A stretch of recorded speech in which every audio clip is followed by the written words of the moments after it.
Hey, you guys, it's Randy. If this is your first time watching, I own Rudy and Let's Stand Up Paddle. That's what I do. I paddle the ocean, paddle waves, stuff like that, among lots of other things. But that's kind of my specialty. I want to make this really simple. I was given an explanation to a friend of mine earlier, and she was like, "You know what? That's how you need to explain it to people, because that's what people will relate to and understand and get." Every single human being's interest on the planet. It's like this, simplified. If you throw a piece of plastic, a cigarette butt, a bottle cap, a plastic bag, or if you leave something on the beach like your kids' plastic toys that you get from the store and leave on the beach, or if you put any trash on the ground, it eventually finds its way to the ocean. I think most people know that. Or if you let balloons go into the universe, they don't go to space. They end up in the ocean. They turn in eventually to microplastics. Plastic never breaks down fully, but they break down partially and break down into small pellets and smaller and smaller and smaller and smaller and smaller pellets till we have salt in the water, and now we have plastic in the water. And there's not as much salt as plastic, but one day there's not as much plastic as salt, but one day there's going to be.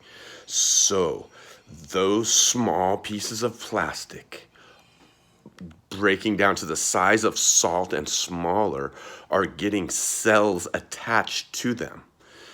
Not all of them are good. It could be viruses, could be just something unorthodox, but it's also a piece of plastic. So there's like little clusters around these little pieces of plastic floating around in the ocean, and they're getting into our fish's stomachs, and then they work their way into their actual meat because they're so small. They're not broken down.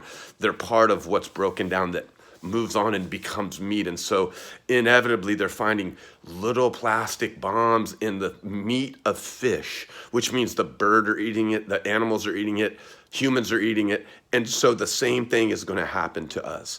That eventually the plastic that you throw on the ground is finding its way to the ocean, into the animals, into the mammals that live on land, inevitably into human beings, inevitably causing cancer.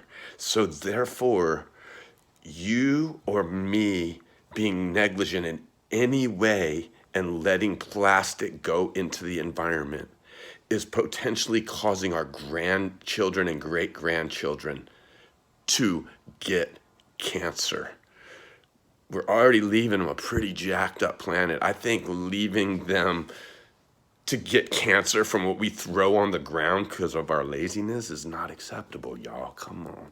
Don't make me get choked up, man. Hear me, listen, y'all. If you didn't know and then you know, if you didn't know, it's okay. If you didn't know, guess what? Now you know. Do the math. It's on you now and me.